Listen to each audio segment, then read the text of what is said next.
Hello, everyone, and welcome to the final episode of Through the Years, episode 7.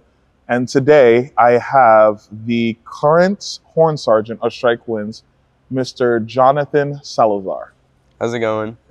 Why don't you introduce yourself to everybody? My name's John. I've been at STRYKE since 2019. I did March 2020 and 2022 though. So just 19, 23, 24, and I'm a current member of the 2025 horn line. The past 2 years, I've had the absolute honor of being the head leader of the group. Last year, I shared that role with Marcel, and this year's my first solo year, first and last.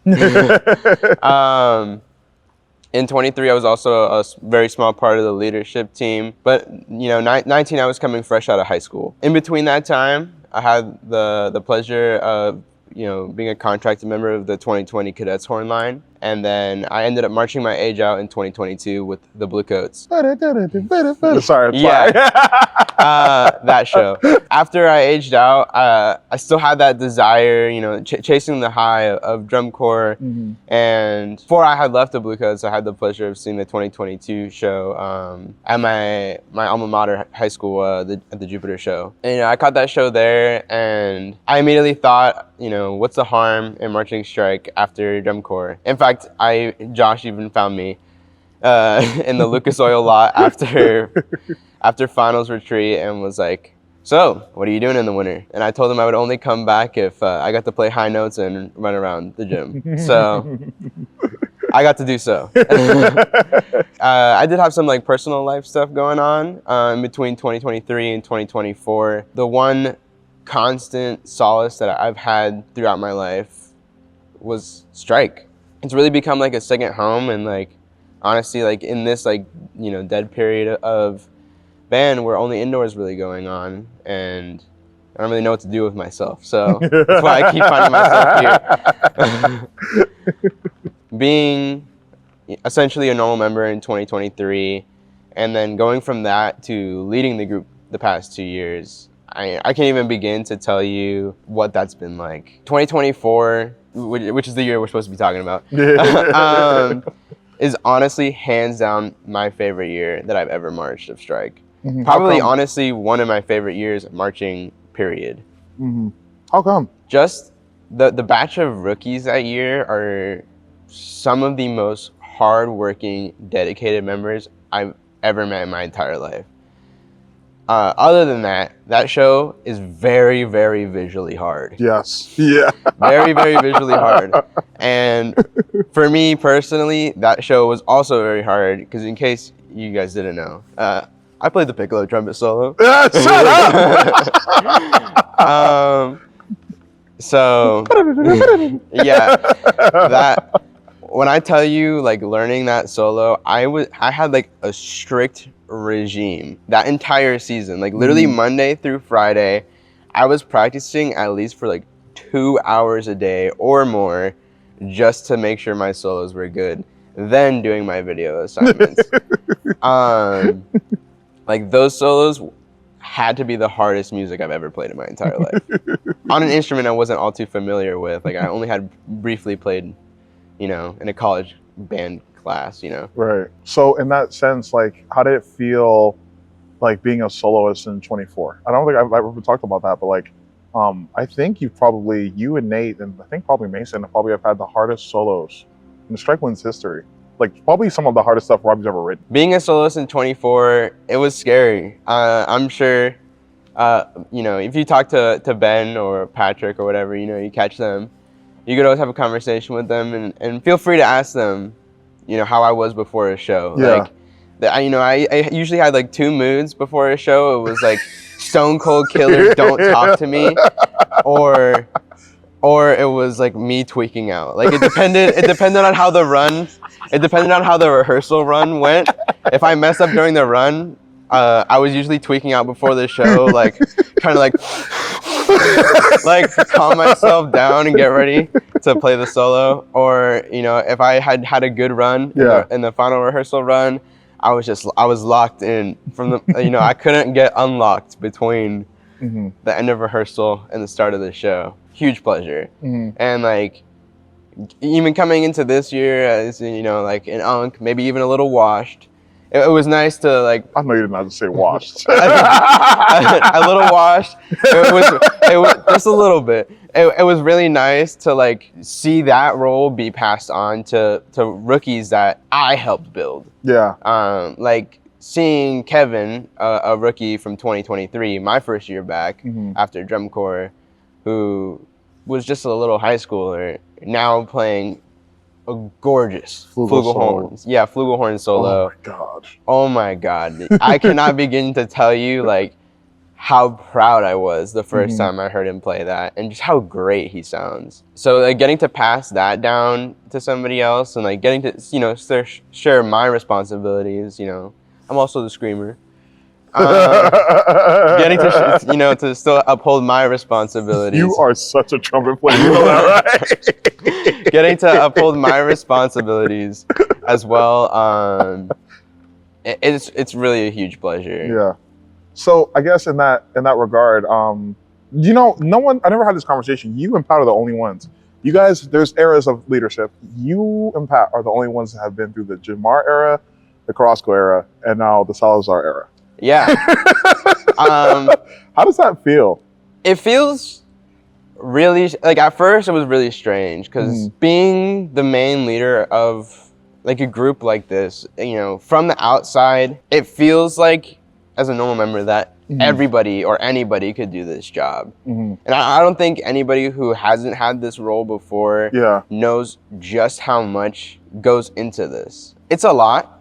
It's a huge role, and like will never forget the responsibilities. Like it has changed me as a person. It changed me every day. Like I'm constantly learning.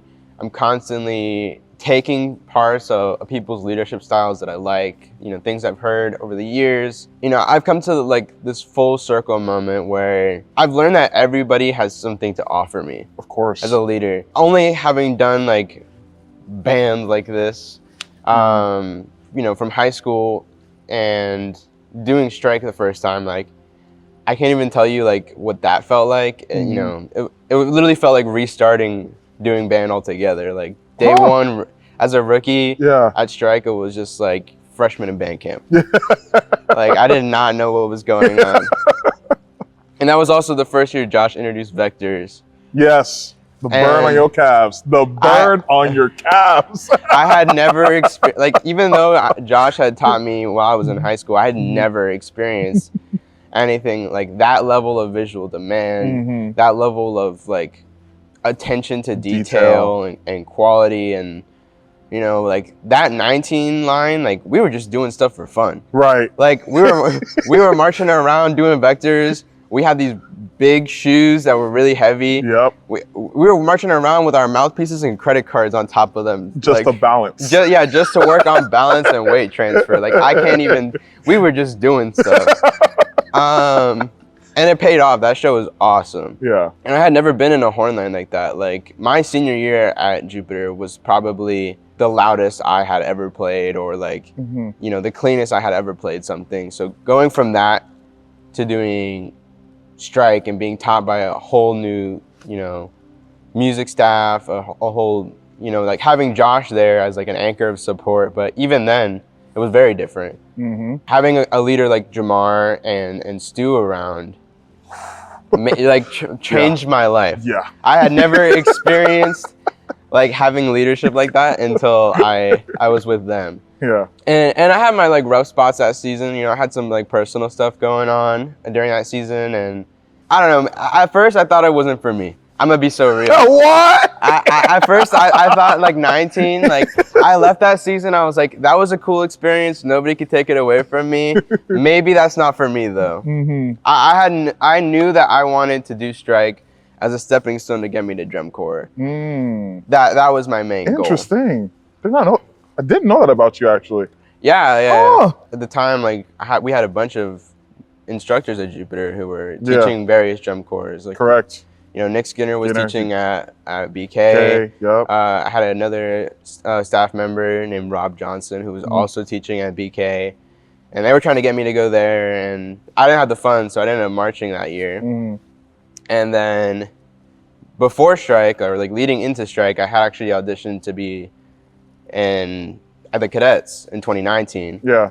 And that didn't work out, but you know, I had Strike back home, so I wasn't like too butthurt about it. So I was like, okay, well, I'm gonna continue my Strike season. I'm gonna try and learn as much as possible and take that with me. What kept you coming back to Strike? You know, it was part of it was like wanting to be in an ensemble, like trying to get as close to drum corps as I could since I was aged out. Right. But you know, like, I'm gonna be so real. Part of it was like spite. I was like, I didn't have a good time, but I'm gonna come back and I'm gonna be nails. I was just like, you know what? I'm gonna just show up. I'm gonna be good. Him. Yeah, right. And then I came back and like, there was so much different. Like a lot of the things that I had, like maybe a little like rubs with them. You know, a lot of those issues were kind of solved, and like, and part of that was because of Carrasco. You know, like here I was, you know, like in college and trying to do drum corps and doing drum corps, and he was here, you know, along with Jamar, but like picking up the pieces of Strike after COVID and like rebuilding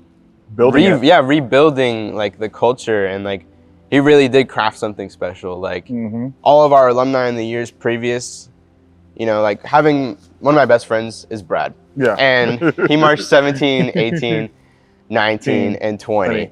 And his first year was 17. And like he gave me the idea for this that I took into 24, which was, you know, like finding the ensemble's why. Not my why as an individual, but like the ensemble's why. And like he said, like the entire season of 2017, they were just trying to figure out like what it meant to be world class. Yep, that's exactly what it was. Yeah. Like, you know, like everybody says like, oh, you know, this is world class, this is world class. But what does being world class mean to STRYKE Wynds? Correct. I took that with me into 24. It wasn't just about like rethinking what it meant to be world class, but it was like, okay, now, you know, we're the previous year's champions. What does that mean? What does it mean to not necessarily just be competing against a group of people, but coming into the season with a chip, going from there? That year was really special because we were all like locked into that. Not just about being like, we weren't even thinking about the record until like the last week. Yeah, it kind of became about the work. Yeah. And the work was the fun part. and like, I'll put it this way, like the 24 horn line didn't just have a love for, you know, winning. Yeah. That's definitely not what it was. That entire group of people had like a love for each other. Correct. Like they knew that they deserved that, and they just had a love for the game. Yeah. Like the staff was throwing like some of the hardest stuff that they have ever thrown at STRYKE Wynds, and they just said, all right, I'm here, let's make it happen. Yes. Yeah. And it was that is such an incredible feeling. Yeah, that's what it felt like for me, because like in 19, like I always wanted that to be the standard, and that's what it felt. That's why for me 24 felt so good, because it was just like, I think one thing, and I'm going to give you your flowers right now. The one thing that you did that I feel like whatever challenge comes your way, you just go and you don't care. You just want to be good, and I think John did such a good job at that. Yeah, such a good job. Like anything choreo-wise, music-wise, whatever, it was always met with like confidence and like not even like an arrogance, like just let's try it and let's see what happens. That was a good time. That was a really good time. And like that's what really made that 24 line so special. Like it wasn't just about what we were doing. It wasn't about that we won. Not even about the fact that we broke the record. But let's put it this way. I'm not a very emotional person. At least I think I'm not. That was probably the first time that I've ever like broke down after winning.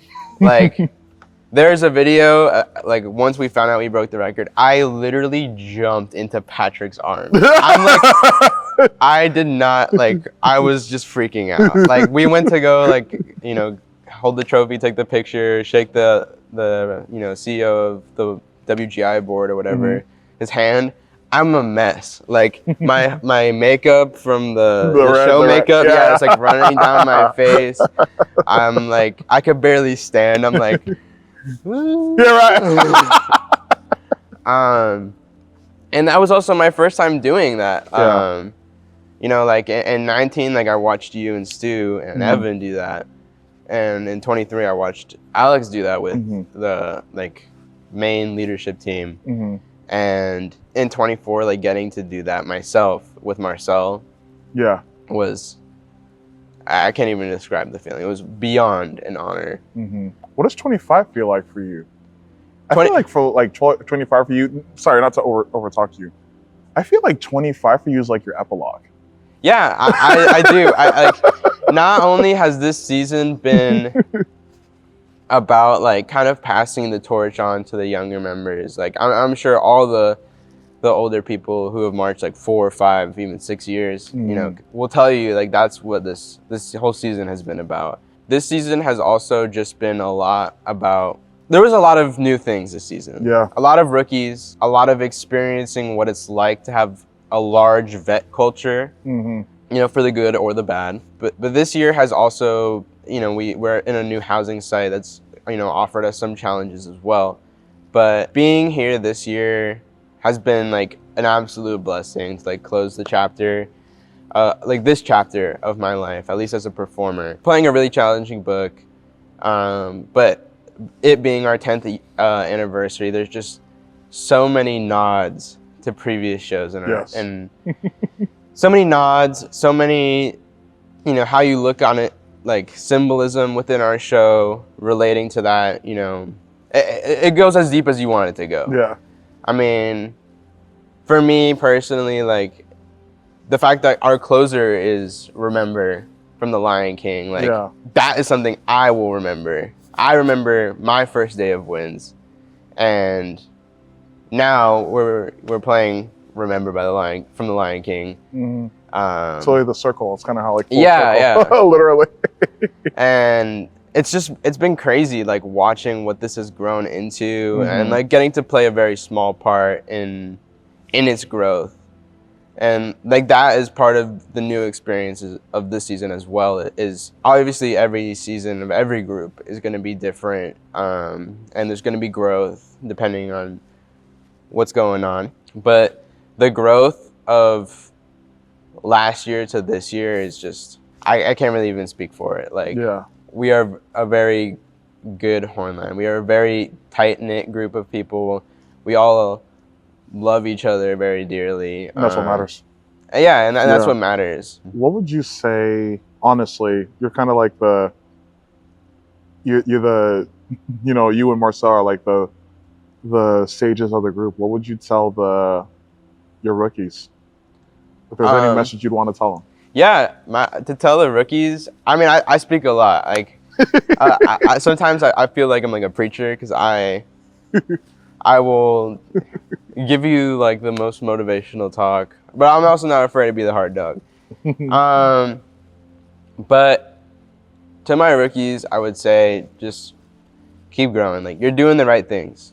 No matter how you may feel or walk away from this season feeling like, I think that just like as I did when I was a rookie, that you will always take something away from this. And I'm very proud of my past 2 years of leading this because, you know, even if you are a rookie or a first year, you will walk away with like a slew of best friends, lifelong best friends. Seriously. Like all of my best friends currently and will be are people who I marched with here. Yeah. We just had a very special performance with the alumni group. And I was very stressed and like really trying to get that trying to get that organized, but I'm so thankful for all the like, you know, work and like putting that together, like all the trust that I've had from like Scott and the staff being okay with like dedicating a little bit of rehearsal time to that as well. Like getting to do that, like perform with everybody. Like, you know, we even had like our current staff members like Jamar in the ARC. Me, Riley, Chris Artau. Getting to have all of them in the ARC. You know, people that like I had marched with every single person who was in that ARC. and getting to put that together and do that was like beyond special. And like I can't even like begin to explain the feelings, because when I marched Bluecoats, it was our 50th anniversary year. Yeah. So getting to experience that as like a current member of the Bluecoats, and only having 1 year there, you know, they made it so special for us, and they made it feel like we were part of that history. Yeah, part of the history. Like, yeah. But also, you know, getting to organize that and do that with Wynds as a 4-year vet. Yeah. Like, I can't even tell you the feeling. Like, oh my God, like the way I would describe Wynds is it's home. Yeah, it is, man. Yeah. That's why this series exists. I just wanted like 10 years from now, 20 years from now, people like look back at these videos and like they're either like, who are these people? Or like, oh, these people set the tone, the foundation, you know what I mean? Yeah. Like without, you know, like in 10 years from now, it's like without us, it doesn't be what it is in 2035, whatever, you know, however long it goes. And at least for me, like seeing, you know, that amount of growth, it's interesting, because at least to me, even last night at the Friends and Family, the vets, at like all the alumni and I, we were all sitting together, and everyone was pointing out, that's 24, that's 23, that's 22. That's everyone could like see like every little like old reference, even like the 17 reference. Kirsten's like, did you just do that because it's 17? And I'm like, yep, that's exactly what I did. Yeah. And the Jose's back, by the way. Unofficially official, the Jose's back. Don't tell Robbie. But yeah, man, no. And then if you would tell anything or have anything to say to the future members of STRYKE Wynds, what would you tell them? I would tell them to stick through it. I know that sounds bad. Like, that sounds like this is like some like torturous thing. But trust me, like, you know, no matter where you come from, like in STRYKE Wynds, like that's the whole point. Like whether you're a tenured band veteran who's been doing this for whatever, and you come back, or, you know, you're a day one rookie, like, you know, some people kind of see that as a detriment, you know, where it's like everybody's at different levels, whatever. But honestly, like, if you can like manage to like see the macro part of that, you know, see the bigger picture of, yeah, everybody's coming from different backgrounds, but the goal never changes. Like, you know, it's never about, you know, the accolades. It's not about the accolades. Like, it's just always about the working hard and being friends. Like, that's like, as cheesy as it sounds, like STRYKE Wynds is about the friends you made along the way. But there's something that I took away, and I took it with me into STRYKE 23. And I heard this from John Vanderkoff of the Bluecoats, and it's not even about winning. It's not about medaling. It's about being in the conversation. Correct. Yeah. And we did that the past 2 years. Like, I've never seen such an online presence from Wynds ever. Now we have a media team. Thank you, John Rivera. No, seriously. Seriously. But stick it out. Like, I promise you, like, the way that, you know, us, the people in the videos feel, it doesn't happen overnight. It may not even happen in your first year. But, you know, I promise you that STRYKE is something special. And it's special to so many people. Yeah. I'm sure that there is more than a few people in that alumni arc who were just 1 year, one-off members. And, you know, that's fine. You know, it happens. Like, you know, you can march multiple years or not. But you're still family almost. You're still family always. Some of those people are, like, I'm still super close with. Correct. Like, you know, obviously close enough to reach out to them to do that. And I wanted them there. That's the crazy part, is like, you know, in many things in life, you know, you may not necessarily always get what you put into it, but Wynds is one of those special places where you do exactly that. Yeah. You get exactly what you put in. And that's what makes Wynds very special. Yeah. Because, you know, the staff that we have around here, they hold you to that standard, and it never wavers. That standard doesn't go away, and all you can do is either meet it or exceed it.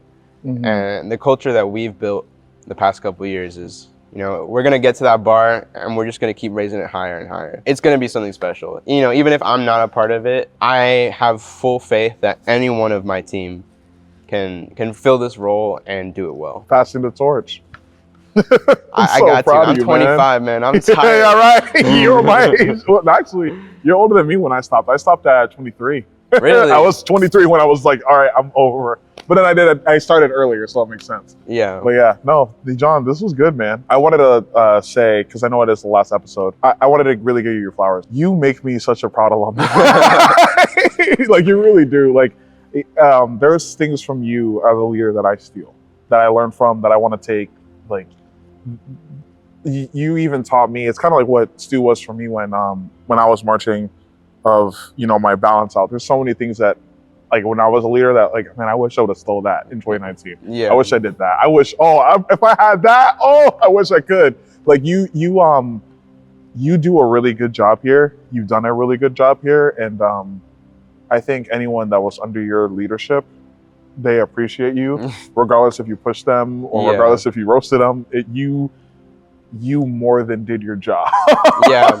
I mean, that's my whole thing, is just like, it's not about me. Like, it's not just about what I want for the group. You know, it's always about the greater good. Correct. And that was something that, you know, I took from you guys. You know, I took it especially a lot from Robbie. He's been a huge mentor. Yeah. Josh, who's been teaching me for like 11 years now. Just picking and stealing things that I like, and I'm an amalgamation of all of them, and I'm proud to say that. My goal at the end of the day is for everybody to leave this season. I don't know when you're gonna be seeing this, but to leave this season, you know, get home on Monday night, next Monday night, the following Monday night, and get home that Monday night and like think about how they have a new home, that they can come here or come to anybody in this organization and have a family. Yeah. And have a group of people that they they know that they love them unconditionally. Yeah. Anybody who marched last year can attest, like, we still use our 2024 group chat all the time, every single day. We'll be at rehearsal here in the 2025 season, still messaging in the 2024 group. Like, crazy. Every single year, annually, like, the group chats reset with current members and stuff. But like, that 24 group is like this. Like, we've been through thick and thin. Well, John, this has been good, and this is officially the end of Through the Years. And so my time is up. I've done my time. So will you do the honors? Yeah, take care. You ready? Yep. And break.